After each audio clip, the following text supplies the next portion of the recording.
Students, we will discuss about the important news. First news is regarding the GST reform के perspective से है। Goods and service tax council के द्वारा GST का जो slab है उनके रिगार्डिंग में डिसीजन लिया गया। कुछ ऐसे सेक्टर्स हैं जिनको यहाँ पे बेनिफिट है वो रिसीव रहेगा, कुछ ऐसे भी सेक्टर्स हैं जिनको अपसेट है वो हुआ है। तो सेक्टर स्पेसिफिक जो रिएक्शन है उसके बारे में यहाँ पे डिस्कस किया गया है। But first of all students, आपको जानकारी होना चाहिए जीएसटी काउंसिल का जो डिसीजन है उसके बारे में। अर्लियर फेज के अंदर जो मल्टीपल स्लैब्स हैं वो एग्जिस्ट किया करती थी। आने वाले समय के अंदर एक 5% का जो स्लैब है वो एग्जिस्ट करेगा, अदर जो स्लैब है वो 18% का एग्जिस्टेंस में रहेगा। आप देखिए कि कुछ ऐसे भी आइटम्स हैं जिनको कि हम सिन गुड्स का कैटेगरी के रूप से काउंट किया करते हैं, या जो अल्ट्रा लग्जरी आइटम्स हैं वो हुआ करते हैं, तो उनको 40% का जो कैटेगरी है उसके अंदर में कंटिन्यूस वे में रखा जाएगा। अब देखिए कि कौन से ऐसे प्रोडक्ट हैं जिनको कि हम सिन गुड्स के रूप से काउंट किया करते हैं। ऐसे प्रोडक्ट जिनको कि सोसाइटल जो प्रिज्म है उसके अकॉर्डिंग में कंज्यूम करना, या उस वर्क के अंदर में इंगेजमेंट होना जिसको कि अनएथिकल रूप से कंसिडर किया जाता है। स्पेशली आप देखिए कि जो टोबैको है उसके रिलेटेड जो प्रोडक्ट हैं उनको कंज्यूम किया जाना यहाँ पे अनएथिकल सोसाइटी में कंसिडर होता है। जो सिगरेट्स हैं, सिगरेट्स के अलावा आप देखिए कि गैम्बलिंग का भी जो वर्क है उसको भी 40% का जो कैटेगरी है उसके अंदर में यहाँ पे रखा गया। तो ये बेसिकली डिसीजन के बारे में था, कौन से सेक्टर्स को यहाँ पे इम्पैक्ट रहेगा। हमारा जो ऑटोमोबाइल का जो सेक्टर है उसको यहाँ पे इम्पैक्ट रहेगा। इन डिसीजंस के बारे में डिस्कस करते हुए पीएम सर के द्वारा एक एड्रेस के अंदर में कहा गया कि जो जीएसटी रिफॉर्म है हमारा जो डोमेस्टिक इंडस्ट्री है उसको सपोर्ट प्रोवाइड करने के भी पर्सपेक्टिव से इम्पोर्टेंट है। उन्होंने जीएसटी रिफॉर्म को डबल धमाका के रूप से एड्रेस है वो किया है। फर्स्ट आप देखिए कि डोमेस्टिक इंडस्ट्री को सपोर्ट प्रोवाइड करने के रिगार्डिंग में इम्पोर्टेंट है। सेकंड, अगर हम बात करें डोमेस्टिक इंडस्ट्री का जो ग्रोथ है उसके रिगार्डिंग में इनका इम्पोर्टेंस है। तो ऑटोमोबाइल सेक्टर को ये कैसे सपोर्ट और ग्रोथ यहाँ पे प्रोवाइड करेगा। अभी टैरिफ की वजह से हमारा जो एक्सपोर्ट है उसके रिगार्डिंग में इम्पैक्ट है वो हुआ है। ऑटोमोबाइल सेक्टर में आने वाला जो सेशन है, आने वाला जो समय है वो फेस्टिवल्स का समय है, तो उस दौरान में हमारा डोमेस्टिक जो कंजप्शन का डिमांड है वो यहाँ पे बूस्ट हो सके। सेकंड, आप देखिए कि फार्मास्यूटिकल सेक्टर को भी रिलीफ है वो हुआ है। हमारा जो इंश्योरेंस का सेक्टर है उसको भी रिलीफ हुआ है, और इंश्योरेंस के अंदर में तो जो जीरो जीएसटी है वो कर दिया गया। स्पेशली जो हेल्थ केयर इंडस्ट्री से रिलेटेड हैं, इंश्योरेंस एंड लाइफ इंश्योरेंस से रिलेटेड जो इंश्योरेंस का यहाँ पे पार्ट है। स्टूडेंट्स, अब आपको इंश्योरेंस के बारे में एक जानकारी ये होना चाहिए कि क्या हमारे कंट्री के अंदर में इंश्योरेंस का जो पेनिट्रेशन है वो काफ़ी सही है। क्या हमारा जो यहाँ पे एक इम्पोर्टेंट रेगुलेटरी है, insurance regulatory and development authority of India, IRDAI, कहाँ पे है उसका हेडक्वार्टर। क्या उसका हेडक्वार्टर हैदराबाद के अंदर में है? ये आप कमेंट सेक्शन के अंदर बताना, ये आपका होमवर्क है। तो स्टूडेंट्स, जो इंश्योरेंस का जो सेक्टर है ऑलरेडी हमारा पेनिट्रेशन काफ़ी कम था, बट रिसेंट ईयर्स के अंदर में जब जीएसटी का जो हायर स्लैब में इंश्योरेंस सेक्टर हुआ करता था पेनिट्रेशन और भी रिड्यूस है वो हुआ था। ये IRDAI का जो रिपोर्ट है वो बताता है कि पहले जो पेनिट्रेशन है वो 4% के आसपास हुआ करता था, वो रिड्यूस होके 3.7% है वो हो गया था। तो इसी को हमें इंक्रीज भी करना है। एक हमारे फ्यूचर का एक टारगेट भी है कि 2047 तक इंश्योरेंस फॉर ऑल का जो यहाँ पे एक जो विजन है वो रखा गया है। नेक्स्ट, अगर हम बात करें स्टूडेंट्स इम्पैक्ट के बारे में, तो आप देखिए कि जो एयरलाइन का जो सेक्टर है, एयरलाइन के अंदर में स्पेशली जो नॉन इकोनॉमी का जो सीट्स हैं उनको हायर जीएसटी में रखने की वजह से एयरलाइन सेक्टर का यहाँ पे अपसेट है। MSME सेक्टर को भी अपसेट है कि जो लेबर का जो चार्जेज हैं उनको 18% का कैटेगरी में रखा गया। पहले वो स्मॉलर कैटेगरी में हुआ करता था। तो MSME सेक्टर जो स्मॉल एंटरप्राइजेज हैं उनको यहाँ पे इम्पैक्ट है वो हो सकता है। नेक्स्ट, अगर हम बात करें स्टूडेंट्स, यहाँ पे अब आप देखिए कि जीएसटी का जो ये डिसीजन है इसका क्या क्या पॉजिटिव इम्पैक्ट रहेगा। ये तो हमने सेक्टर स्पेसिफिक देखा, ओवरऑल पॉजिटिव इम्पैक्ट है वो क्या हो सकते हैं। हमारा जो टैक्सेशन का जो कंप्लाइंस बर्डन है उसको ये रिड्यूस करेगा। टैक्सेशन का जो कंप्लाइंस का जो बर्डन है उसको ये रिड्यूस करने में हेल्प है वो प्रोवाइड करेगा। जो बिजनेस का जो प्रेडिक्टिबिलिटी है उसको भी ये इंश्योर करेगा कि बिजनेस है उसका प्रेडिक्टिबिलिटी को इंश्योर करेगा। टैक्स रेजीम का जो सिटीजन फ्रेंडली आप देखिए कि टैक्स रेजीम है उसका यहाँ पे एग्जिस्टेंस में आएगा। हमारा जो टैक्सेशन रेजीम है इसके अलावा अगर हम बात करें स्टूडेंट्स बिजनेस के बारे में, हमने देखा तो ईज ऑफ डूइंग बिजनेस आपने काफ़ी बार रीड किया होगा कि उसको भी इंश्योर है वो ये कैरी आउट कर सकेगा जीएसटी के जो रिफॉर्म है। ईज ऑफ डूइंग बिजनेस को कैसे यहाँ पे कैरी आउट किया जाएगा, एक तो आप देखिए कि जो प्रेडिक्टेबिलिटी ऑफ बिजनेस है, जो टैक्सेशन का जो कंप्लाइंस है वो यहाँ पे रिड्यूस होगा, प्रेडिक्टेबिलिटी ऑफ बिजनेस इंश्योर होगा। उसके अलावा जो इन्वर्ट ड्यूटी स्ट्रक्चर क्रिएट होने लगा था काफ़ी सारे एरियाज में। इन्वर्ट ड्यूटी स्ट्रक्चर क्या होता है?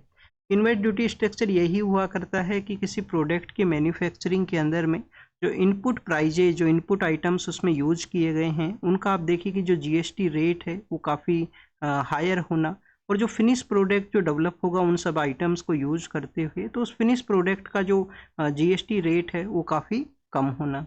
तो स्टूडेंट्स ये बेसिकली इन्वर्ट ड्यूटी स्ट्रक्चर है, उसको भी करेक्ट करने में हेल्प है वो यहाँ पे प्रोवाइड है वो रहेगा। नेक्स्ट अगर हम बात करें स्टूडेंट्स बंगाल के असेंबली के बारे में है कि वहाँ से बंगाल के जो माइग्रेंट पर्सनस हैं उनको कोई टारगेट ना किया जाए, उनको प्रोटेक्ट करने के रिगार्डिंग में एक रेजोल्यूशन है वो वहाँ पे पास किया गया।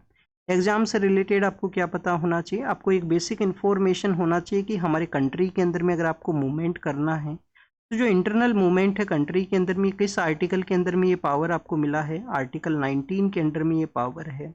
अगर आपको इंडिया से बाहर मूवमेंट को कैरी आउट करना है तो ये पावर आपको किस आर्टिकल के अंडर में है, इंडिया से बाहर अगर आपको जाना है तो जो आउटर मूवमेंट है, outer the territory of India, तो ये जो राइट है वो आपको आर्टिकल 21 के अंदर में है, right to life and liberty के अंदर में। नेक्स्ट अगर हम बात करें स्टूडेंट्स यूएस के जो पॉलिटिकल लीडर हैं उनका एक स्टेटमेंट है, उनके द्वारा आप देखिए कि ऑलरेडी इंडियन इकोनॉमी के बारे में भी काफ़ी कुछ कहा गया, हमारे जो पॉलिटिकल लीडर हैं उनको भी यहाँ पे टारगेट किया गया। उन्होंने वहाँ का जो कोर्ट है, सुप्रीम कोर्ट के द्वारा क्वेश्चन पूछे गए थे कि यूएस प्रेसिडेंट के द्वारा किस बेसिस के ऊपर में ये जो टैरिफ हैं वो इम्पोज किए हैं मैक्सिमम कंट्रीज़ के अगेंस्ट में। तो उन्होंने कहा है कि जो इमरजेंसी का जो उनके पास में एक्ट अवेलेबल है, इंटरनेशनल इमरजेंसी इकोनॉमिक जो पावर एक्ट है, उसके थ्रू उनके द्वारा ये जो डिसीजंस है वो लिए गए। इंडिया के अगेंस्ट में जो टैरिफ यहाँ पे इंक्रीज किए गए हैं, रशियन ऑयल है उसके कंटिन्यूस परचेज की वजह से ये जो फैसला है वो हुआ है। नेक्स्ट अगर हम बात करें सुप्रीम कोर्ट के पर्सपेक्टिव से हैं, सुप्रीम कोर्ट ने यहाँ पे जो मिनिस्ट्री ऑफ एनवायरनमेंट फॉरेस्ट है उनसे जवाब मांगा है कि रिसेंटली जो नॉर्दर्न स्टेट्स हैं, जो हिमालयन स्टेट्स हैं, वहाँ पे जो फ्लड का सिचुएशन क्रिएट हुआ, तो जो लकड़ियाँ हैं, जो वुड्स हैं, वुड ब्लॉक्स आप देखिए कि वहाँ पे फ्लोटिंग सिचुएशन में देखने के लिए मिले। तो सुप्रीम कोर्ट का एक पेटिशन में ये यहाँ पे जो कंसर्न है वो यहाँ पे शो किया गया है कि ट्रीज हैं उनको कट किया गया था, लार्जर अमाउंट के अंदर में जो लकड़ियाँ हैं वो बहते हुए देखने के लिए मिले थे। तो सुप्रीम कोर्ट का कंसर्न यही है कि अगर इसी रेट के ऊपर में अगर हम फॉरेस्ट एरिया है उसको क्लियर करेंगे तो आने वाले समय के अंदर में जो फॉरेस्ट है वो नहीं बचेंगे। फॉरेस्ट के बारे में यहाँ पे मेंशन है, तो आपको बेसिक इन्फॉर्मेशन ये होना चाहिए। इंडिया का जो फॉरेस्ट स्टेट का जो रिपोर्ट है, इंडियन स्टेट ऑफ फॉरेस्ट का जो रिपोर्ट है 2023 का, जो दिसंबर के समय में रिलीज हुआ था, कितना परसेंट जो एरिया है वो हमने ट्री कवर एंड आप देखिए कि फॉरेस्ट कवर के रूप से डेजिग्नेट है वो किया है। तो टोटल आप देखिए कि 25.17% वो एरिया है जो हमने फॉरेस्ट कवर और ट्री कवर के रूप से बताया है कि इतना हमारा टोटल टेरिटरी का area forest and tree cover के अंडर में है। कौन से ऐसे स्टेट्स हैं जहाँ पे लार्जर एरिया में जो फॉरेस्ट एंड ट्री कवर का प्रेजेंस होता है? मध्य प्रदेश आप देखिए किसमें टॉप करता है, मध्य प्रदेश फर्स्ट रैंक के ऊपर में है। फिर स्टूडेंट्स अरुणाचल प्रदेश है, अरुणाचल प्रदेश के अलावा थर्ड यहाँ पे जो महाराष्ट्र है, जो टॉप 3 स्टेट्स हैं जहाँ पे मोर फॉरेस्ट कवर भी है, ट्री कवर भी है ओवरऑल यहाँ पे। नेक्स्ट अगर हम बात करें स्टूडेंट्स, यहाँ पे वुड सेक्टर के बारे में मेंशन हुआ, तो आपको जो लुम्बेरिंग इंडस्ट्री है, जो वुड का जो इंडस्ट्री है उसके बारे में पता होना चाहिए कि लुम्बेरिंग इंडस्ट्री के अंदर में जो डोमिनेट कंट्रीज हैं वो कौन कौन से हैं। चाइना डोमिनेटेड कंट्री है, चाइना के अलावा जो कनाडा है, यूएसए है, पोलैंड है और इवन जर्मनी भी है। ये कुछ ऐसे टॉप 5 कंट्रीज हैं जहाँ पे लुम्बेरिंग इंडस्ट्री है वो काफ़ी लार्जर स्केल के ऊपर डोमिनेट है वो किया करता है। नेक्स्ट अगर हम बात करें स्टूडेंट्स मणिपुर के बारे में है, मणिपुर का विजिट के लिए हमारे जो प्राइम मिनिस्टर हैं वो आने वाले समय के लिए जाएंगे। अब देखिएगा आने वाले समय के लिए जाएंगे तो वहाँ पे जो इंसर्जेंट ग्रुप्स हैं उनके साथ में भी जो पीस टॉक्स हैं वो किए गए हैं सेंट्रल गवर्नमेंट के जो रिप्रेजेंटेटिव्स हैं उनके द्वारा। कुकी एंड जो ग्रुप का जो केएनओ नाम से एक उनका एक इंसर्जेंट ग्रुप हुआ करता है, उनसे भी पीस जो यहाँ पे एग्रीमेंट्स हैं वो साइन हुए हैं। उन्होंने एग्री किया है कि जो हमारा नेशनल हाईवे जो सेकंड है, नेशनल हाईवे सेकंड कौन से एरिया है उसको कनेक्ट करता है। मणिपुर का जो वैली एरिया है जिसको आउटर पार्ट के साथ में वो जो कनेक्टिविटी है वो सेटअप करता है। तो नेशनल हाईवे सेकंड जो कि इम्फाल से दीमापुर के रिगार्डिंग में है उसको ओपन है वो रखा जाएगा, जो इम्पोर्टेंट गुड्स हैं उसके सप्लाई के रिगार्डिंग में। इसी तरीके से उनके द्वारा जो प्रोटेस्ट है या उसका जो मूवमेंट है उसके रिगार्डिंग में जो डिस्टर्बेंस है वो क्रिएट करने का कोशिश है वो नहीं रहेगा। अदर ग्रुप्स के साथ में भी डिस्कशन है। जो कुकी एंड जो का जो ग्रुप है जो कि हिली एरियाज में रहा करते हैं, जो इंटीरियर एरिया है, लैंडलॉक एरिया है, वो वैली का एरिया है जहाँ पे मैती कम्युनिटी का डोमिनेशन है और लार्जर नंबर्स के अंदर में मैतीज हैं, बट वो लैंडलॉक एरिया है, इनका हिली एरिया है, आउटर साइड के साथ में इनका कनेक्टिविटी है। अर्लियर फेज में आप देखिए कि इनका डिमांड था कि ऑटोनोमस जो टेरिटोरियल काउंसिल है वो इनका सेटअप किया जाए, बट अब इनका जो डिमांड है वो ये है कि कॉन्स्टिट्यूशनल जो लॉज हैं उसके अकॉर्डिंग में इनको डिफरेंट जो यूनियन टेरिटरी है वो प्रोवाइड कर दिया जाए। अलग से इनका यूनियन टेरिटरी है वो सेटअप हो कि मणिपुर में जैसा यहाँ पे जो अनस्टेबल सिचुएशन है वो क्रिएट हुआ था उसके बाद में इनका यहाँ पे डिमांड है। मणिपुर के बारे में जब भी हम रीड करते हैं तो आप देखिए कि 6 शेड्यूल के अंदर में क्या मणिपुर को हम कवर किया करते हैं। 6 शेड्यूल के अंदर में कौन कौन से स्टेट्स हैं, आसाम है, मेघालय है, त्रिपुरा है, मिजोरम है। मणिपुर उसका पार्ट नहीं है, मणिपुर उसका पार्ट नहीं है। यहाँ पे डिमांड क्या है कि उनको स्पेशल यूटी है वो प्रोवाइड कर दिया जाए। नेक्स्ट अगर हम बात करें स्टूडेंट्स एनआईआरएफ के बारे में है, नेशनल इंस्टीट्यूशन जो रैंकिंग फ्रेमवर्क है किसके द्वारा निकाला जाता है। पहले मिनिस्ट्री ऑफ एजुकेशन के द्वारा इसको निकाला जाता है। पहले आप देखिए कि मिनिस्ट्री ऑफ एजुकेशन का ही मिनिस्ट्री ऑफ एचआरडी के नाम से जो नाम है वो हुआ करता था, बाद में नाम चेंज किया गया मिनिस्ट्री का। तब इसको फर्स्ट टाइम रिलीज किया गया था 2017 के समय फर्स्ट टाइम रिलीज किया गया था। काफ़ी सारे पैरामीटर्स के बेसिस के ऊपर में जो रैंकिंग है वो कैरी आउट होती है। आईआईटी मद्रास है उनके द्वारा यहाँ पे जो रैंकिंग को टॉप है वो किया गया है कि उनका बेटर परफॉर्मेंस है वो देखने के लिए मिला है। बट हमारे जो मिनिस्टर हैं उनका यहाँ पे एक जो आप देखिए कि कंसर्न है वो भी उनको उनके द्वारा शो किया गया कि जो पुअर परसेप्शन का जो पैरामीटर है, कि जो परसेप्शन पैरामीटर है उसके अंदर में गवर्नमेंट के जो इंस्टीट्यूशंस हैं उनका परफॉर्मेंस काफ़ी कम होना। तो यहाँ पे किसी तरीके का जो बायसनेस है वो नहीं होना चाहिए रैंकिंग फ्रेमवर्क का जो असेसमेंट है उसके अंदर में, कि जो परसेप्शन का जो एरिया है उसमें जो गवर्नमेंट इंस्टीट्यूशंस को जो कम मार्क्स हैं या कम जो परफॉर्मेंस है वो नहीं होना चाहिए। नेक्स्ट आप देखिए कि स्टूडेंट्स 2024 का भी जो रैंकिंग है, 24 का जो रैंकिंग था उसके दौरान में भी स्टेट्स के द्वारा एलिगेशंस वो लगाए गए थे कि स्टेट्स का जो रनिंग जो उनका जो स्टेट रन का जो एजुकेशन इंस्टीट्यूशन है उसको प्रॉपर जो परफॉर्मेंस है उसके अंदर में नहीं काउंट किया गया। मेट्रोपॉलिटन जो एजुकेशन इंस्टीट्यूशंस हैं उनका स्कोर है वो हायर है। अब कंटिन्यूस ऐसे एलिगेशंस वो हुआ करते हैं किसी ना किसी रिपोर्ट के अगेंस्ट में जिनका कम परफॉर्मेंस आया है। एग्ज़ाम के लिए क्या इम्पोर्टेंट है, एग्ज़ाम के लिए इम्पोर्टेंट नहीं है। एग्ज़ाम के लिए इम्पोर्टेंट ये है कि आपको इसके पैरामीटर्स के बारे में पता होना चाहिए। एक जो पैरामीटर होता है वो होता है स्टूडेंट टीचिंग। आप देखिए फर्स्ट मोस्ट इम्पोर्टेंट पैरामीटर है, आज वैसे भी टीचर्स डे है। सेकंड अगर हम बात करें स्टूडेंट्स जो सेकंड पैरामीटर है वो है लर्निंग आउटकम और रिसोर्सेज, कि उस इंस्टीट्यूशन के अंदर में लर्निंग का माहौल कैसा है, इंस्टीट्यूशंस में जो रिसोर्सेज हैं वो कैसे हैं। थर्ड अगर हम बात करें students research and professional practice कैसा है। थर्ड है रिसर्च। रिसर्च के अलावा आप देखिए कि जो प्रोफेशनल प्रैक्टिस है कि प्रोफेशनल किस तरीके से डेवलपमेंट है वो किया जाता है वहाँ पे स्टूडेंट्स का। फोर्थ ग्रेजुएशन के आउटकम के बारे में है कि ग्रेजुएशन का जो आउटकम है वो कितना है, कितने परसेंटेज जो वहाँ पे स्टूडेंट्स हैं वो ग्रेजुएट हो पाते हैं, किनको बेटर जॉब अपॉर्चुनिटी है वो मिल पाती हैं।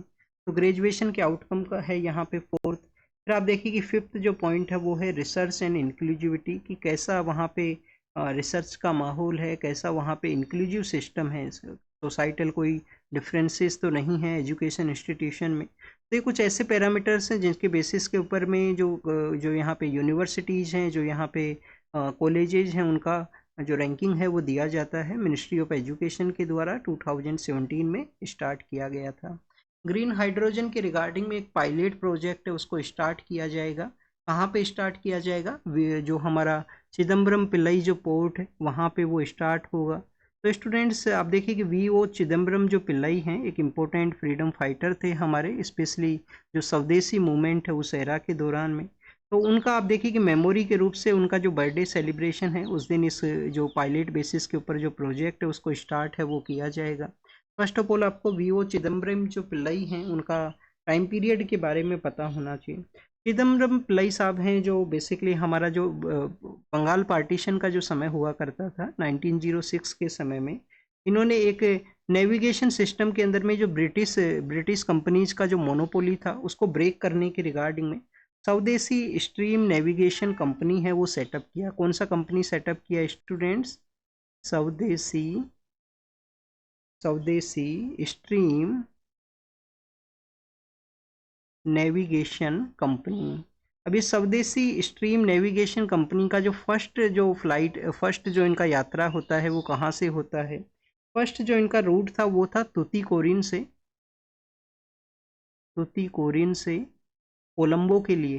तुतीकोरिन से कोलंबो के लिए तमिलनाडु के एग्जाम के अंदर में ये क्वेश्चंस पूछ लिए जाते हैं कि फर्स्ट जो इनका जो रूट था वो कहाँ पे था? तुतीकोरिन से कोलंबो के लिए गए थे। एग्जाम्पल आपको मेंशन कर दिए जाएंगे, सिंगापुर, मॉरिशस, मालदीव, ऐसे नियर बाई जो कंट्रीज है जहाँ पे मैक्सिमम जा सकता है, तो वहाँ के जो आपको एग्जाम्पल्स हैं वो दे दिए, सॉरी ऑप्शंस हैं वो दे दिए जाएंगे। स्टूडेंट्स क्वेश्चन प्रैक्टिस के बारे में हमारा एक इनिशिएटिव भी है, अगर आपको समय मिले तो आप ज्वाइन कर सकते हो। अगर आप ज्वाइन करना चाहते हो, हम वहाँ पे क्वेश्चन एंड आंसर प्रैक्टिस है उसको कैरी आउट करते हैं डेली बेसिस के ऊपर में। 20 डेज का डेली बेसिस पे 20 क्वेश्चंस हैं जो MCQ बेस हुआ करते हैं। एक जो क्वेश्चन है वो है यहाँ पे वन जो क्वेश्चन है वो हुआ करता है मेंस के पर्सपेक्टिव से। तो आपका आंसर राइटिंग भी रहेगा, आप कंटिन्यूस प्रीलिम्स का जो क्वेश्चन प्रैक्टिस है उसको भी कर पाओगे। तो ये हमारा इनिशिएटिव है। इसका जो फ़ी है और जो अदर जो डिटेल्स हैं टेलीग्राम चैनल के ऊपर में अवेलेबल हैं। 2200 अभी फ़ी रखा गया है। एवरी मंथ के बेसिस पे 200 का जो फ़ी है उसमें जो रिडक्शन है वो रहेगा, और ये हम कंटिन्यूस एवरी मंथ बेसिस पे इन बैचेज हैं उनको स्टार्ट है वो किया करते हैं। आप मंथली बेसिस पे भी ज्वाइन कर सकते हो। 250 जो मंथली बेसिस का यहाँ पे चार्जेज हैं। नेक्स्ट अगर हम बात करें स्टूडेंट्स लुधियाना के बारे में है। नेक्स्ट आप देखिए कि इन्हीं के बारे में वी चिदम्बरम पिल्लई साहब के बारे में ही कुछ और पॉइंट्स हैं उनको भी डिस्कस करते हैं। स्वदेशी प्रचार सभा है जो इनके द्वारा सेटअप किया गया था, जिसमें हमारा जो इंडिजीनियस प्रोडक्ट्स हैं इसको कैसे प्रमोट किया जाए। तुतीकोरिन के अंदर में ये मील स्ट्राइक है उसको भी कैरी आउट करते हैं। 1908 के समय एक मील स्ट्राइक को कैरी आउट किया गया था। तो ये इनके कुछ इंपॉर्टेंट यहाँ पे जो एरियाज़ हैं जिसमें इन्होंने कंट्रीब्यूट किया था। बाद में आपको ये भी पता होना चाहिए कि 1911 के समय जो स्वदेशी यहाँ पे स्ट्रीम नेविगेशन को जो स्टार्ट किया गया था नेविगेशन कंपनी को, इसको लिक्विडेट है वो कर दिया जाता है 1911 के समय में, कुछ समय के ही बाद में। लुधियाना जो कि पंजाब का एक इम्पोर्टेंट सिटी है, इंडस्ट्रियल सिटी भी है। इंडस्ट्रियल सिटी हर एक सेक्टर के अंदर में है। कौन कौन से सेक्टर के अंदर में? तो स्टूडेंट्स वहाँ पे MSME का जो डोमिनेशन होना, MSME जो है उसका इंडस्ट्रीज का डोमिनेट होना, जो हमारा टेक्सटाइल का जो एरिया है, टेक्सटाइल के अंदर भी आप देखिए कि वहाँ पे लुधियाना है वो इमर्ज हुआ है। तो इन सभी एरियाज से जो प्रोडक्ट हैं वो एक्सपोर्ट हुआ करते थे, बट अब जब यहाँ पे टैरिफ को लगा दिया गया है यूएस अथॉरिटीज़ के द्वारा, तो गवर्नमेंट को आप देखिए कि जो सपोर्ट इन एरियाज़ को प्रोवाइड करना चाहिए कि ये कि वहाँ का ये डिमांड है, उस एरियाज़ में कैसे इम्पैक्ट है वो रहेगा, कैसे गवर्नमेंट डोमेस्टिक जो कंजप्शन है उसको यहाँ पे बूस्ट करेगा इन प्रोडक्ट्स के रिगार्डिंग में। तो उन सभी पॉइंट्स को डिस्कस है वो किया गया।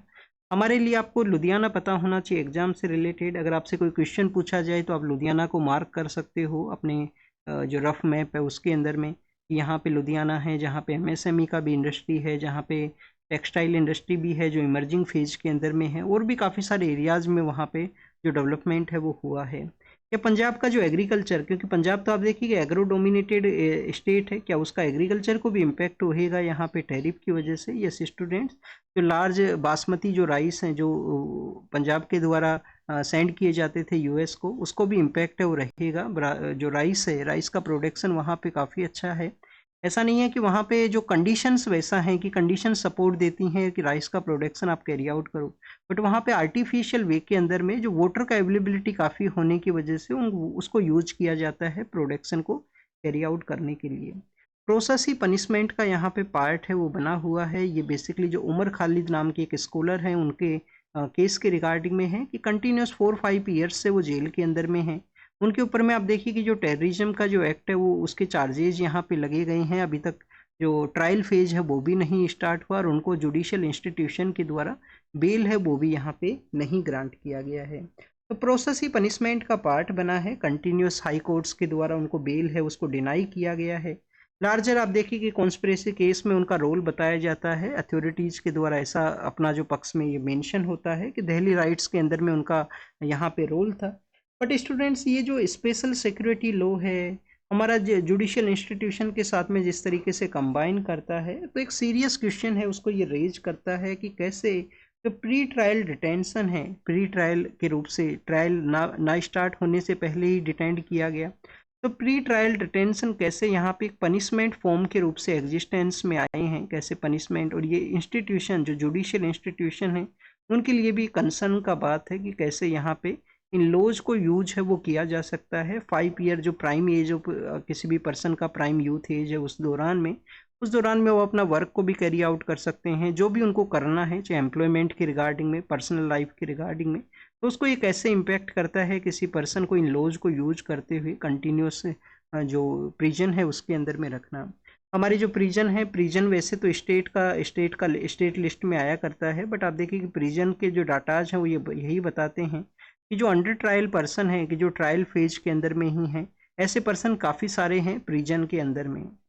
नेक्स्ट अगर हम बात करें स्टूडेंट्स, इंडिया और चाइना के बारे में है। इंडिया चाइना बॉर्डर डिस्प्यूट आप देखिए कि कंटिन्यूस आपको एग्जिस्टेंस में मिलेगा। पहले तो आपको बॉर्डर एरिया 3488 किलोमीटर हमारा इंडिया और चाइना का बॉर्डर है। एक जो बॉर्डर है वो लाइन ऑफ एक्चुअल कंट्रोल है नॉर्दर्न पार्ट के अंदर में, फिर मिडिल सेक्टर है और फिर एक ईस्टर्न पार्ट का सेक्टर है, वहाँ पे मैकमोहन लाइन है वो हुआ करती है, वहाँ पे मैकमोहन लाइन है।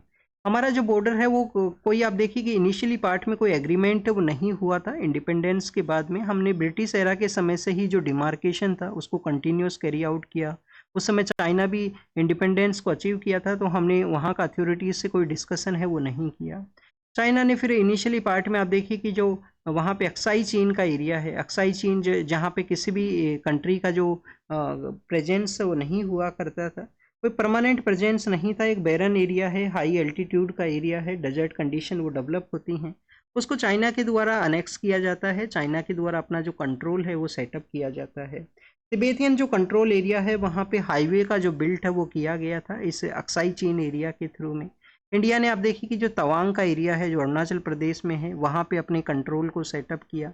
अब चाइना के फिर एक लीडर हैं वो इंडिया के लिए आते हैं, एक चाइना के एक जो प्रीमियम लीडर हैं वो इंडिया के लिए जब आते हैं तो उनके द्वारा कहा गया कि हम यहाँ पे जो स्वैप है उसको कैरी आउट कर सकते हैं, कि आप अक्साई चीन है उसको अपने कंट्रोल में रखिए, हमें जो तवांग है उसको यहाँ पे कैरी आउट कीजिए, फिर हमारी फोर्सेज उसको डिफेंड है वो करेंगी। एक कन्फ्लिक्ट भी सामने आएगा 1962 के समय इंडिया और चाइना का। इंडिया चाइना का जो कन्फ्लिक्ट है जिसको कि हम काफ़ी बार बैटल ऑफ रेजांगला के नाम से भी जानते हैं, जहाँ पे आप देखिए कि 13 कुमायूं नाम का एक हमारा जो बटालियन है कुमायूं रेजिमेंट के अंडर में, उनके द्वारा कैसे उस जो लद्दाख है उसको प्रोटेक्ट किया गया था। काफ़ी हार्श बैटल है वो लड़ी जाती है। कुछ 120 के आसपास सोल्जर्स थे जिन्होंने 1000 के आसपास का जो चाइनीज़ सोल्जर्स का जो अटैक है उसको डिफेंड है वो किया था। तो स्टूडेंट 13 कुमायूं का जो ब्रेवरी है उसकी वजह से जो लद्दाख है वो हमारे कंट्रोल के अंदर में है, हमारे टेरिटरी के अंडर में है। उस समय उन्होंने अपना जो ब्रेवरी है उसको शो है वो किया था। फिर कंटिन्यूस हमारे डिफरेंसेज हैं जिसमें आप देखिए कि 1967 के समय जो नाथुला है सिक्किम के, वहाँ पे भी कन्फ्लिक्ट है वो हुआ करता है।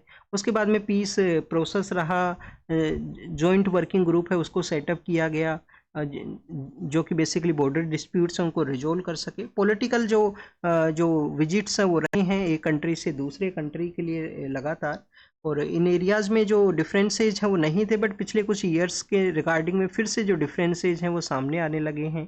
तो इन जो भी यहाँ पे जो दोनों कंट्रीज़ के जो क्लेम हैं उसको नेगोशिएट है वो करना चाहिए, प्रॉपर यहाँ पे अंदर ये एक डिमार्केशन है उसको कैरी आउट है वो किया जाए। नेक्स्ट अगर हम बात करें स्टूडेंट्स, हमारा जो TFR है, TFR के अलावा आप देखिए कि जो क्रूड बर्थ रेट है उसके बारे में भी जो डिस्कशन है वो किया गया है कि जो क्रूड बर्थ रेट है वो यहाँ पे डिक्लाइन हुआ। क्रूड बर्थ रेट क्या हुआ करता है पर 1000 जो पर्सन्स हैं उनके कंपैरिजन के अंदर में कितने जो चाइल्ड हैं उनका बर्थ हुआ है, पर्सन्स के कंपैरिजन में आप देखिए कितने चाइल्ड का बर्थ हुआ है। टीएफआर है उसके अंदर भी डिक्लाइन हुआ, तो क्रूड बर्थ रेट है उसमें डिक्लाइन हुआ है, टीएफआर में डिक्लाइन हुआ है। टीएफआर क्या होता है कि एक जो वुमेन है उनका एवरेज कितना जो चाइल्ड हैं वो बर्थ होते हैं उसके बेसिस के ऊपर में टीएफआर हुआ करता है। तो दोनों का डिक्लाइन बताया गया है। इसमें कुछ ऐसे स्टेट्स हैं जिसमें बिहार में हाईएस्ट क्रूड बर्थ रेट है। जो क्रूड बर्थ रेट है वो लोवेस्ट कहाँ पे है, वो लोवेस्ट है तमिलनाडु के अंदर में। और टीएफआर में भी डिक्लाइन है यहाँ पे स्टूडेंट, तो फैमिली प्लानिंग है उसको ये शो करता है। हमारे सदर्न इंडिया के स्टेट्स का भी डिमांड है कि 1971 के समय ही उन्होंने फैमिली प्लानिंग है उसको कैरी आउट किया। अब पॉपुलेशन को क्राइटेरिया मानते हुए आप रिफॉर्म को कैरी आउट करोगे, जो पॉलिटिकल रिप्रेजेंटेशन का जो सीट्स हैं डिलिमिटेशन के थ्रू, तो हमारा जो प्रेजेंटेशन है पार्लियामेंट के अंदर में कंटिन्यूस है वो होना चाहिए। सिंगापुर के लीडर इंडिया के लिए आए थे, 4-5 ऐसे जो इम्पोर्टेंट एरिया में एग्रीमेंट्स हैं वो साइन हुए हैं। मलक्का स्ट्रेट के वहाँ पे इंडिया का जो पेट्रोलिंग है उसको भी अलाउ किया गया है, उसको भी बैक किया गया है सिंगापुर के द्वारा। फर्स्ट ऑफ ऑल आपको ये जो इम्पोर्टेंट जो ट्रेड एरिया है जो मलक्का स्ट्रेट है जहाँ से काफ़ी इम्पोर्टेंट ट्रेड है वो पास करता है। एक तो ये आप देखिए कि मलया जो पेनिनसुला है वहाँ पे सिचुएटेड है, पर जो स्ट्रेट जो होती है वो दो वाटर बॉडीज को कनेक्ट करती है। तो स्टूडेंट्स एक पार्ट के अंदर में तो है अंडमान सी, एक पार्ट में है अंडमान सी, और अदर पार्ट के अंदर में है साउथ चाइना सी, और उसको ये कनेक्ट करता है मलक्का जो स्ट्रेट है। ग्रीन एनर्जी के रिगार्डिंग में भी डिस्कशन है। ग्रीन एनर्जी इंडिया के द्वारा एक्सपोर्ट है वो किया जाएगा सिंगापुर को, और भी काफ़ी सारे एरियाज़ में जो डिस्कशन है वो हुआ था। 24 के समय जब हमारे लीडर वहाँ पे गए थे तो स्ट्रेटजिक पार्टनरशिप के रूप से हमारे रिलेशंस को बूस्ट है वो किया गया। आसाम के वहाँ पे जहाँ पे टी का प्रोडक्शन काफ़ी ज़्यादा हुआ करता है, टी ऑक्शन का जो ग्रोथ है उसको बताया गया है कि टैरिफ तो काफ़ी ज़्यादा है यूएस का, बट अभी हमने जो टी का जो ऑक्शन है उसमें ग्रोथ है उसको काफ़ी ज़्यादा इम्प्रूव है वो किया है। टी का प्लांटेशन के बारे में आपको एक बेसिक इन्फॉर्मेशन ये होना चाहिए कि टी का जो प्लांटेशन है वो जो स्लोपी जो कंडीशन है उसमें डेवलप होता है। अब जो टी का प्लांट है उसको काफ़ी सारा रेनफॉल का रिक्वायरमेंट होता है कि रेनफॉल तो काफ़ी ज़्यादा चाहिए, बट आप देखिए कि जो रेनफॉल है वो स्टेगनेंट नहीं होना चाहिए, कि जो ट्री का प्लांट का रूट है उसमें वो पानी है वो नहीं रुकना चाहिए, और वैसे रिक्वायरमेंट काफ़ी ज़्यादा हुआ करती है। नेक्स्ट अगर हम बात करें हमारे यहाँ पे जो नॉर्थ ईस्ट के अंदर में जो दोवार का जो रीजन है, दोवार के रीजन के अंदर भी काफ़ी ज़्यादा जो टी का जो प्लांटिंग वर्क है वो हुआ करता है।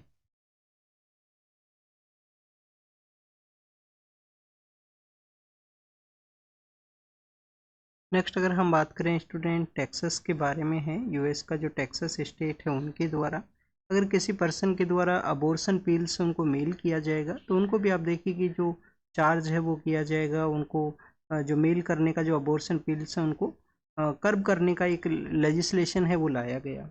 यूएस कोर्ट के द्वारा जो जोय एंड वेड नाम का जो एक जजमेंट था 1973 का उसको ओवरटर्न किया गया था। 1973 का एक जजमेंट था जोय वर्सेज रोय वर्सेज वेड। उस जजमेंट के अंदर में आप देखिए कि अबॉर्शन का जो कॉन्स्टिट्यूशनल राइट है उसको एलिमिनेट कर दिया गया था, स्टेट स्पेसिफिक जो राइट है वो अवेलेबल हो सकता है। फिलीपाइंस का जो जो वहाँ पे मैरीटाइम फोर्स है उनके द्वारा यूएस कनाडा और ऑस्ट्रेलिया के साथ में जो एक्सरसाइज किया गया उसी के रिगार्डिंग में चाइनीज़ नेवी है उन्होंने भी अपना पेट्रोलिंग को कैरी आउट किया है साउथ चाइना सी के अंदर में। फिर आप देखिए कि बांग्लादेश का एक नया लेजिस्लेशन लाया गया कि जिन पर्सनस के ऊपर चार्ज हैं वो लगे हैं वो इलेक्शन को कंटेस्ट है वो नहीं कर सकते। और एक फैशन डिज़ाइनर हैं जो फैशन पर्सन है उनका डेथ हुआ है, एग्ज़ाम के लिए नहीं इम्पोर्टेंट है, यूएस का न्यूज़ ऑलरेडी हम रीड कर चुके हैं। और स्टूडेंट्स नेपाल के द्वारा जो सोशल मीडिया साइट्स हैं, जो इम्पोर्टेंट सोशल मीडिया साइट्स हैं, फेसबुक है, ट्विटर है, यूट्यूब है, उन सभी को बैन है वो किया गया। चाइना के वहाँ पे एससीओ का मीटिंग हुआ था तो उसके बाद में आप देखिए कि 80 एनिवर्सरी को भी सेलिब्रेट किया गया जो कि उनका जापानीज एग्रेशन के डिफीट के रिगार्डिंग में है। तो नॉर्दर्न कोरिया के जो लीडर हैं उनके साथ में अपने डीपर रिलेशंस को डेवलप करने के लिए कहा गया। पाकिस्तान के साथ में जो चाइना पाकिस्तान इकोनॉमिक कॉरिडोर है उसके क्लोजली वर्क के बारे में डिस्कशन है यहाँ पे। स्टूडेंट्स इसके अलावा चाइना का जो क्लेम है यूएस का क्लेम था कि चाइना के द्वारा कॉन्स्पिरेसी किया गया है उनके अगेंस्ट में, जिसको चाइना ने डिनाई किया है। और श्रीलंका का जो नॉर्दर्न पार्ट है जाफना स्टेट है वहाँ पे जो ग्रेव्स मिली हैं उसके रिगार्डिंग में ह्यूमैनिटेरियन कमीशन के द्वारा एग्जामिन किया जाएगा। तो this is all the information related to the today's newspaper. आप इसको रीड कीजिए, रिवाइज कीजिए। Thank you students, thank you very much.